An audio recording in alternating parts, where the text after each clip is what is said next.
So welcome back to DC Silver Age Storytime, and this is The Man Who Broke Supergirl's Heart, Part 2.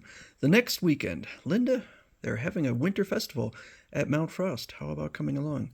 Sounds like a great idea, Sue. Maybe a weekend of winter sports will get that handsome stranger out of my mind. But the aliens have listened in on Linda's plans, and at the winter festival, Linda, just look at that handsome figure skater. What a dreamboat. Gulp. It's Randor. How I wish he'd recognize me. But of course that's impossible. He only knows me in my Supergirl identity. At that moment, those skating skills we fed into Randor's artificial brain paid off. Observe how those silly females cluster about him. They don't know it, but that android is programmed to speak only to Linda. Presently, to Linda's amazement, "Excuse me, miss, they're playing my favorite tune. Would you mind, or would you join me in this waltz?" I'd love to. It's my favorite melody, too."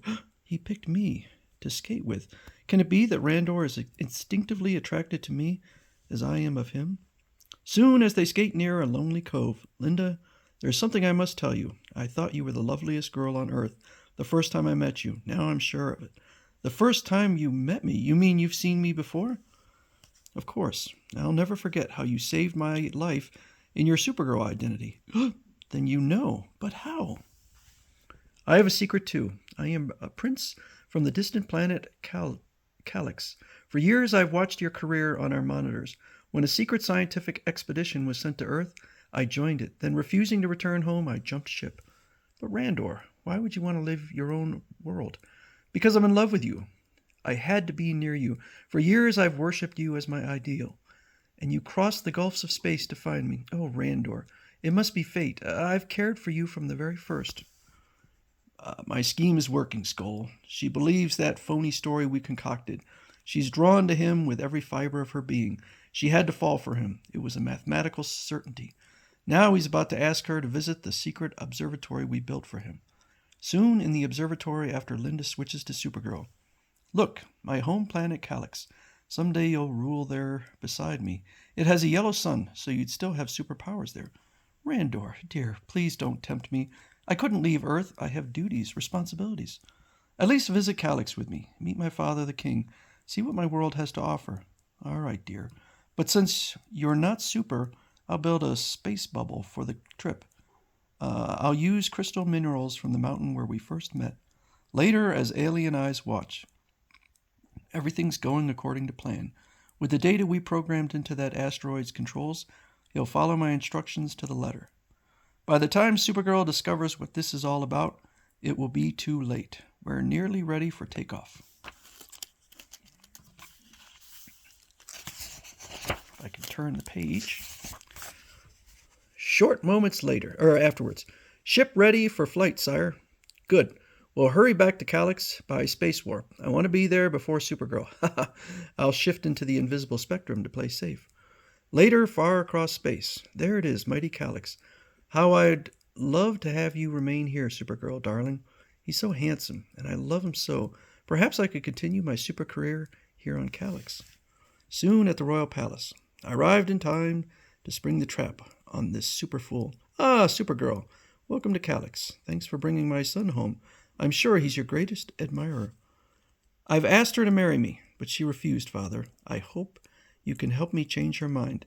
At least sit on the throne for a moment. Well, if you insist. See how it feels to be a queen. Who knows? I might enjoy being queen of Calix." But just then Randor slips behind the throne and throws a hidden switch. Oh, suddenly I feel so weak. It's as if my powers were being drained away from me, and I feel a mighty strength surging through me. Look, when Randor pulled that switch, it transferred your superpowers to me.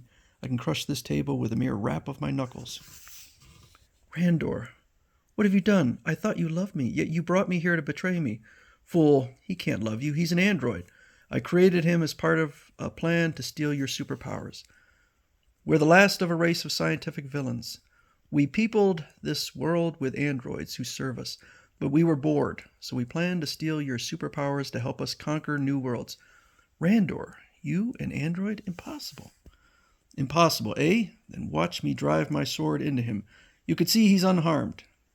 You were in love with a mass of protoplasm, a collection of chemicals." "Oh, no, no. Oh, it's humiliating." His love seemed so real. You won't get away with this. Superman will search for me, and when he finds out what happened, Superman doesn't frighten me. I'm Super 2 now. Besides, I'm already planning a beautiful female android that will steal Superman's powers, just as Randor stole yours, and give them to Skull. Oh, this is terrible. If Superman is Lord here, they'll drain his powers away too. Earth will be helpless against crime and evil. And now, show that sniveling girl out of my palace, Randor. Yes, master. What a finish for me, alone, exiled on a planet far from Earth. Randor, you've broken my heart, but I can't blame you. After all, as an android, you can only take orders. Oh, you're incapable of a human emotion like love. Supergirl, I know I'm just an android, but you misjudge me, and I'll prove it. Suddenly, I've done you a great wrong. I must atone for it. Come with me, Supergirl. Randor, where are you taking me? You can't do anything against Bronar. He's super. But they find Bronar alone, and when Randor opens his belt buckle, Kryptonite, weakening me. Can't stand, but that's impossible. I wasn't born on Krypton. Quickly, Supergirl, sit on the other throne. Randor, I don't know where you got that kryptonite, but I understand your plan. Work swiftly. Now to reverse the switch. Your superpowers will drain from Bronar and return to you. Then I'll seal off the kryptonite rays to keep from harming you, Supergirl. I feel my powers returning, Bronar. Bronar didn't realize he had stolen my weaknesses and would be vulnerable to kryptonite. Android, how dare you disobey me? I've defied you before. As Supergirl was building the space bubble near the fake mine, I slipped into the shaft. I don't want to hurt Supergirl. Perhaps I can use this kryptonite to aid her. I'll hide it in my resistron buckle, which is impervious to all radiation. Luckily, my masters are too busy preparing to return to Calyx to bother about controlling me at the moment. Later, you released me from all obedience when you stabbed me with your sword. That blade damaged my control circuits, permitting me to disobey my creator. Now I can help Supergirl, but I must wait till I can catch Bronar off guard. Just then, stand back, sire. I'll get Supergirl with the destroyer ray. It's Bronar's henchman. The ray was deflected from my invulnerable body and struck Randor. Randor, I'm afraid he's done for, but I'd better quit these two by rapping their heads lightly together. Or quiet these two, sorry.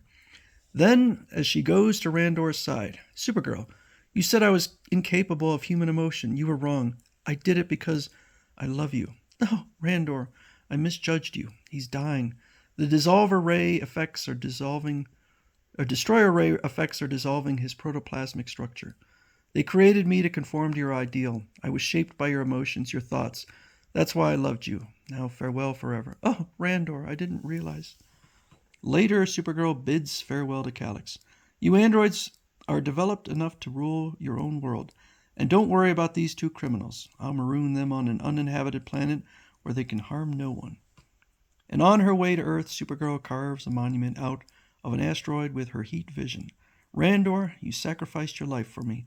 No human could show greater love than that. I'll never forget you.